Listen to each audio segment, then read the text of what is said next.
बेटा पिछले क्लासेस में हम लोगों ने वर्क कैलकुलेट करना सीखा जब फोर्स कांस्टेंट हो या फोर्स वेरिएबल हो। आज हम लोग वर्क और एनर्जी के बीच बड़ा क्लोज रिलेशन है उसे समझने की कोशिश करेंगे। एक ऑब्जेक्ट लो जिसका मास m है और इसे h हाइट ऊपर ले जाओ। You have to do work. कितना काम करना होगा? इसको ग्रेविटी नीचे की ओर पुल करती है mg फोर्स से, तो आपको जो फोर्स ऊपर की ओर लगाना पड़ेगा उस फोर्स को भी mg के बराबर होना चाहिए।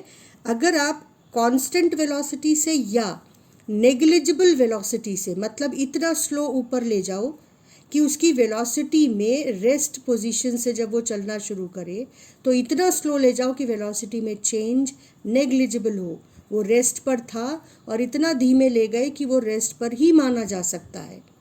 तो जो वर्क तुमने किया वो फोर्स mg लगाकर उसको मान लो h हाइट डिस्प्लेस किया।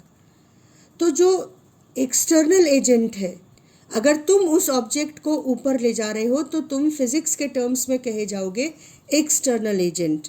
तो तुमने कितना काम किया? Work done by external agent is force mg into displacement h into cos zero, क्योंकि तुम्हारा फोर्स और डिस्प्लेसमेंट दोनों एक ही डायरेक्शन में थे।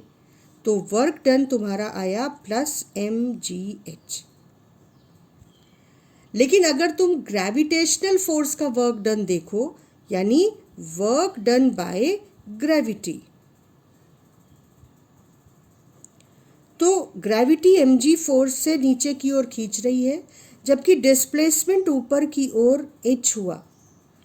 तो उन दोनों के बीच एंगल, फोर्स और डिस्प्लेसमेंट के बीच एंगल हुआ 180, क्योंकि ग्रेविटी नीचे की ओर फोर्स लगा रही है और डिस्प्लेसमेंट h ऊपर की ओर है, तो ये 180 डिग्री का एंगल बन रहा है। तो तुम्हारा work done by the field will be minus mgh। ठीक, तो तुम देखो कि external work done plus mgh है जबकि फील्ड का वर्क डन माइनस mg है। अब एक बार रिकॉल करो कि ये जो ग्रेविटेशनल फील्ड है और स्प्रिंग का फोर्स है और इलेक्ट्रिक फोर्स है, ये सब कंजर्वेटिव फोर्स कहलाते हैं। मतलब वो फोर्सेस जिनका वर्क डिस्प्लेसमेंट के पाथ पर डिपेंड नहीं करता है, चाहे आप सीधे ले जाओ चाहे आप इसको टेढ़े मेढ़े रास्ते से ले जाओ। अगर h हाइट ऊपर ले गए हो तो जो वर्क डन है वो mgh ही रहेगा। अब इसमें जो काम हमने किया वो इस ऑब्जेक्ट को, और बेहतर कहूँ तो ऑब्जेक्ट और अर्थ के सिस्टम को पोटेंशियल एनर्जी के फॉर्म में मिलता है। पोटेंशियल एनर्जी को तो हम लोगों ने क्लास 7 से पढ़ा है, लेकिन पोटेंशियल एनर्जी है क्या? पोटेंशियल एनर्जी वो एनर्जी है जो पोजीशन के डिफरेंस की वजह से आती है। ठीक, हम जब इसको ऊपर ले जा रहे थे तो हमने पहले ही ये बता दिया कि भाई इसको इतना स्लो ले जा रहे हैं कि इसकी काइनेटिक एनर्जी लगभग ज़ीरो रहेगी, और इसलिए जो कुछ काम हम कर रहे हैं वो इसको सिर्फ पोटेंशियल एनर्जी के फॉर्म में मिलेगा। लेकिन असल में पोटेंशियल एनर्जी है क्या? पोटेंशियल एनर्जी एक मैथमेटिकल कॉन्सेप्ट है जो सवालों को आसान करने के लिए बनाया गया, और ये सिर्फ कंजर्वेटिव फोर्सेस के लिए इस एनर्जी को डिफाइन किया जा सकता है। तो क्या है ये पोटेंशियल एनर्जी? तो पोटेंशियल एनर्जी को इस रिलेशन के थ्रू डिफाइन किया गया कि change in potential energy is equal to plus work done by external force, और change in potential energy is equal to minus work done by field.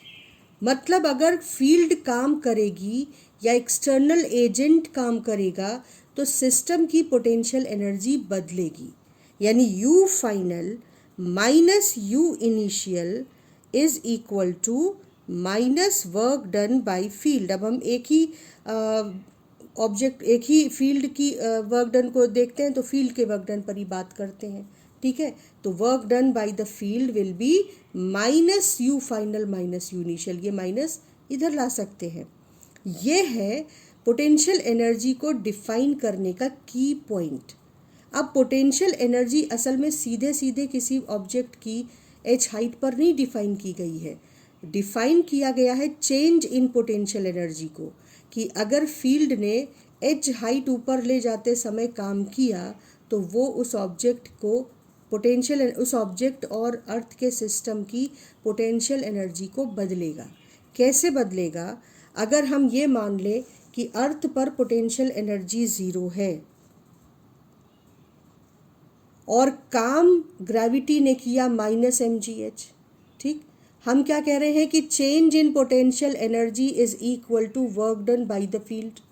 तो अब यही बात, ये जो हुआ और ये जो लिखा है फॉर्मूला, इस कंडीशन को बस इस फॉर्मूले में चुपचाप रख देते हैं।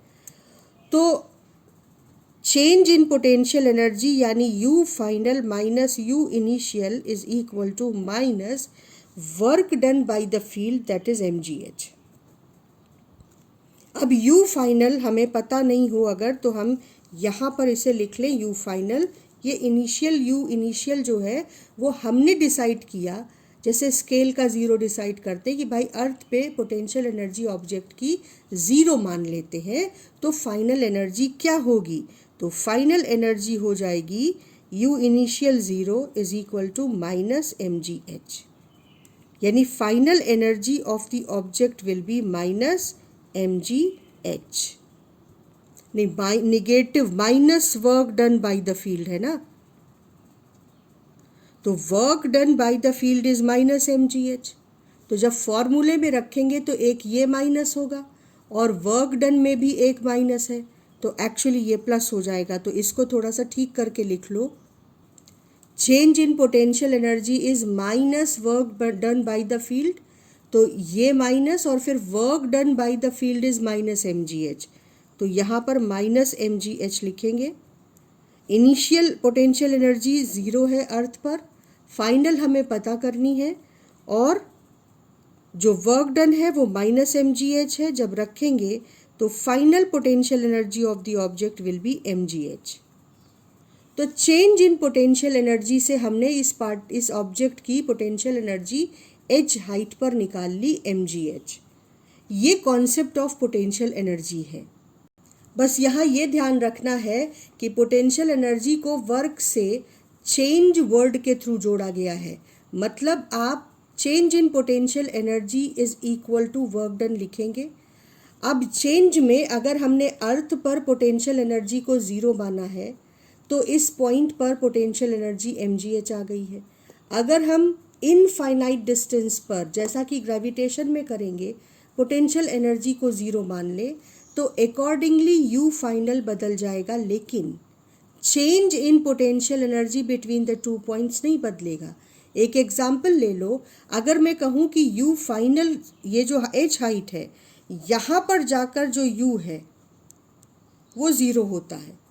किसी ने कहा कि मैं नहीं लेता कि अर्थ पर पोटेंशियल एनर्जी ज़ीरो है, मैं H हाइट पर पोटेंशियल एनर्जी ज़ीरो लेता हूँ, तो U इनिशियल अब आपको कैलकुलेट करना है।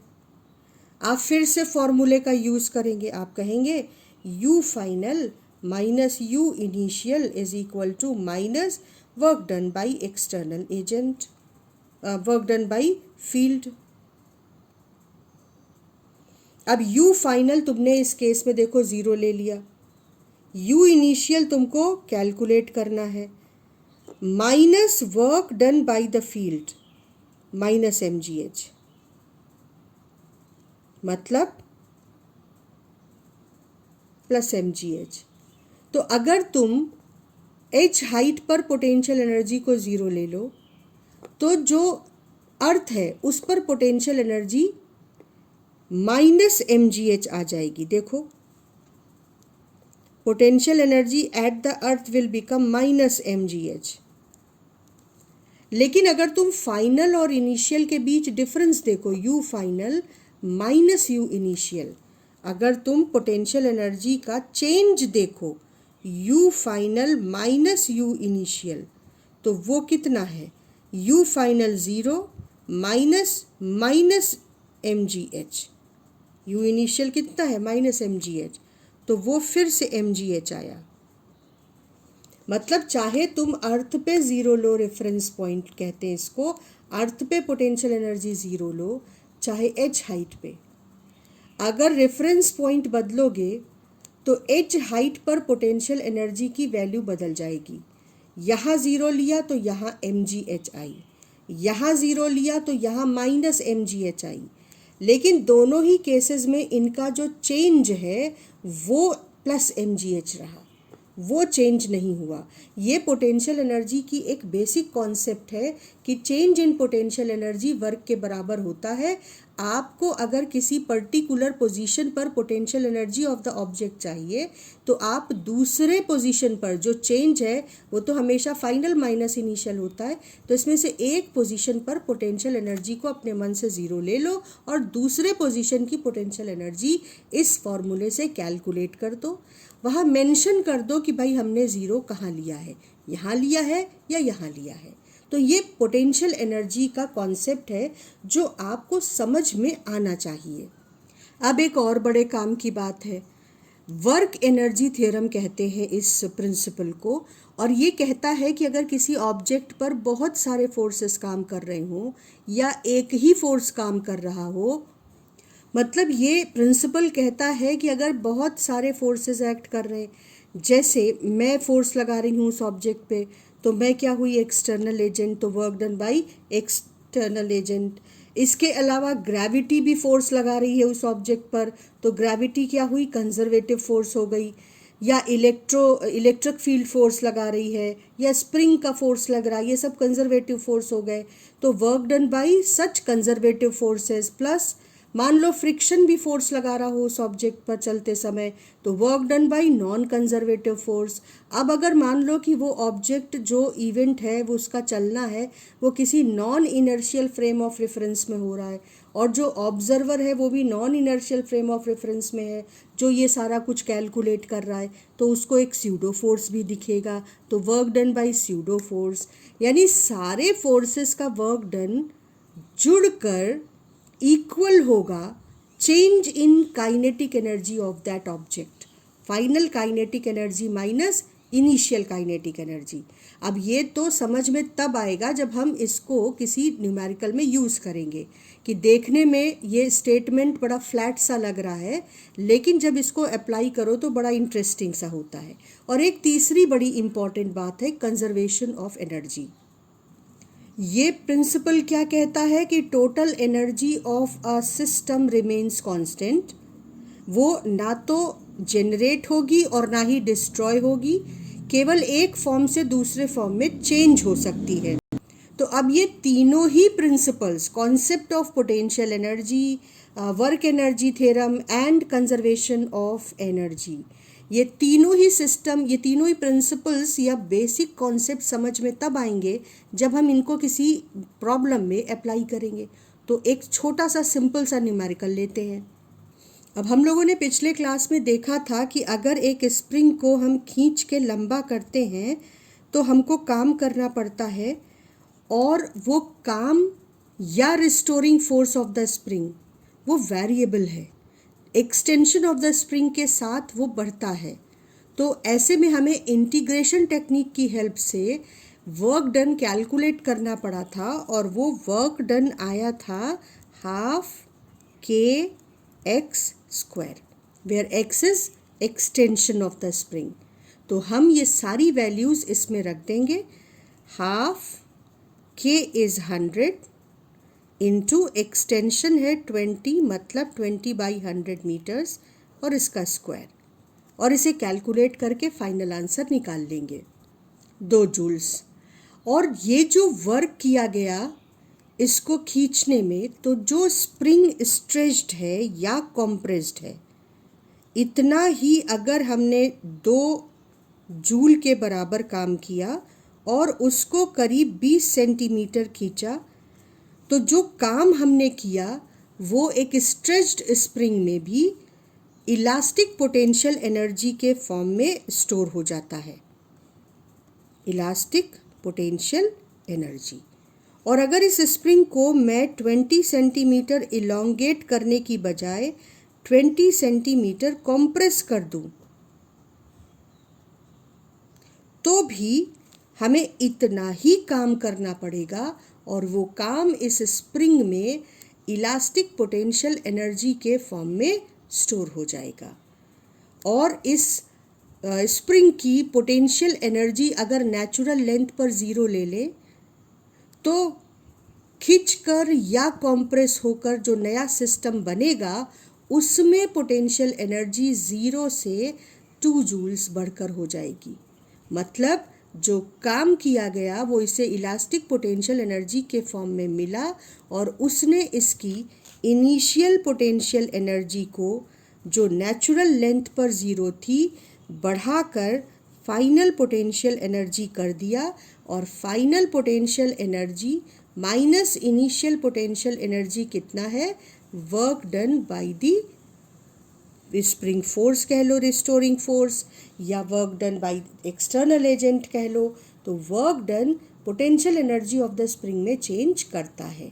और अगर आप इनिशियल पोटेंशियल एनर्जी यानी नेचुरल लेंथ पर जो पोटेंशियल एनर्जी है उसको स्केल का 0 कहते हुए इसको 0 ले लो तो फाइनल पोटेंशियल एनर्जी वही हो जाएगी खिंची हुई स्प्रिंग या दबी हुई स्प्रिंग में जो वर्क डन आया है, मतलब 2 जूल्स।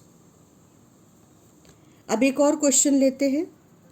ये क्वेश्चन भी बड़ा सिंपल है और तुमको work energy theorem, potential energy, बस इनका कॉन्सेप्ट समझाने के लिए फ्रेम किया है। इस क्वेश्चन में ये कर्व्ड पाथ है, स्मूथ, मतलब फ्रिक्शनल फोर्स पिक्चर में नहीं है जो कि नॉन कंजर्वेटिव फोर्स है। और 10 kg के ब्लॉक को जब 10 मीटर हाइट यहाँ इस ट्रैक पे रखा गया तो ग्रेविटी इसको नीचे खींचती है और वो ब्लॉक जो है वो थोड़ी देर में यहाँ आ जाता है। तो क्वेश्चन है कि ग्रेविटी ने इस पर कितना काम किया। तो अब ग्रेविटी ने इसको mg फोर्स से नीचे की ओर खींचा और ये इस पाथ से होते हुए यहाँ पहुँचा, यानी इनिशियल और फाइनल पोजीशन में कितना डिस्प्लेसमेंट या डिफरेंस है? 10 मीटर का। तो फोर्स mg, डिस्प्लेसमेंट 10 मीटर, तो work done force into displacement, that is 1000 joules. Gravity ने जितना काम इस पर किया उसने इसको काइनेटिक एनर्जी प्रोवाइड की क्योंकि ये मूव करते हुए नीचे आया। तो इसकी जो काइनेटिक एनर्जी का गेन है यानी work done by the gravity is equal to change in kinetic energy of the block. Kinetic energy final minus kinetic energy initial. Final kinetic energy हमें पता करनी है और इनिशियल काइनेटिक एनर्जी 0 थी क्योंकि इस ब्लॉक को हमने यहाँ पे रोक रखा था। तो जो फाइनल काइनेटिक एनर्जी नीचे आने पर गेन हुई वो कितनी हो गई? 1000 जूल्स। यहाँ पर हमने वर्क एनर्जी थ्योरम का यूज़ किया कि एक कंजर्वेटिव फोर्स mg लग रहा था, उसने इस ब्लॉक को यहाँ से यहाँ 10 मीटर डिस्प्लेस किया तो उसने काम इतना किया। काम जो किया वो चेंज इन काइनेटिक एनर्जी हुआ तो फाइनल काइनेटिक एनर्जी 1000 जूल्स आ गई। और अगर कोई तुमसे पूछे कि यहाँ उसकी वेलोसिटी कितनी है तो हम कहेंगे कि final kinetic energy half mv² is equal to 1000 joules. So v² is equal to 1000 into 2 upon mass 10। और इससे v² मिल जाएगा 200 और v मिल जाएगा 10√2। ठीक है, तो ये आपका वर्क एनर्जी थ्योरम का यूज़ करके हमने वेलोसिटी निकाली। अगर कोई तुमसे पूछे कि जब ये इस हाइट पर था तो इसकी पोटेंशियल एनर्जी कितनी थी, तो भाई इस हाइट तक पहुंचाने के लिए हम ग्रेविटी के अगेंस्ट इसको फोर्स लगाकर ऊपर ले जाएंगे। तो जो ग्रेविटेशनल फोर्स है वो नीचे की ओर 10 इंटू 10, हम इसे ऊपर ले गए 10 मीटर। तो जो वर्क किया ग्रेविटी ने किया -mgh। और अगर एक्सटर्नल एजेंट यानी मेरा काम पूछा जाए तो मेरा फोर्स भी ऊपर mg के बराबर और डिस्प्लेसमेंट भी ऊपर 10 मीटर। तो एक्सटर्नल एजेंट का काम mgh और ग्रेविटी का काम -mgh। तो हम ग्रेविटेशनल पोटेंशियल एनर्जी कैलकुलेट कर सकते हैं। यहाँ एक बहुत इंटरेस्टिंग 2-3 पॉइंट्स हैं, जल्दी से देख लेते हैं। बेटा, potential energy is a scalar quantity and it is defined only for conservative forces. It can be positive, negative और zero. It can have positive और नेगेटिव, दोनों तरह की वैल्यूज़ की हो सकती है। But every system of the universe wants to be in minimum potential energy state. इसीलिए जब किसी ऑब्जेक्ट को हम h हाइट पर ले जाकर छोड़ते हैं तो क्योंकि उसकी पोटेंशियल एनर्जी वहाँ पर +mgh होती है, तो वो नीचे आना चाहता है अर्थ पर, जिससे उसकी पोटेंशियल एनर्जी घट जाए। इसी तरह से जब स्प्रिंग को हम खींचते हैं तो क्योंकि उसकी potential energy, elastic potential energy बढ़ जाती है, तो स्प्रिंग की टेंडेंसी होती है कि वो वापस नेचुरल लेंथ पर आ जाए और उसकी पोटेंशियल एनर्जी वापस घट जाए। अच्छा, kinetic energy can never be negative, ठीक। और जो मोमेंटम है और काइनेटिक एनर्जी है, दोनों ही मास और वेलोसिटी की वजह से होते हैं ऑब्जेक्ट में। तो मोमेंटम m/v और kinetic energy ½ mv²। Kinetic energy के एक्सप्रेशन को m से मल्टीप्लाई करो, m से डिवाइड करो, तो ये ऊपर mv² हो जाएगा और नीचे m। यहाँ mv की जगह आप मोमेंटम p रख दो, तो काइनेटिक एनर्जी और मोमेंटम के बीच ये बहुत ही इम्पॉर्टेंट रिलेशन मिलता है, जिस पर बहुत क्वेश्चन फ्रेम होते हैं। तो नेक्स्ट क्लास में हम लोग अब इन कॉन्सेप्ट्स पर बेस्ड न्यूमेरिकल करना सीखेंगे।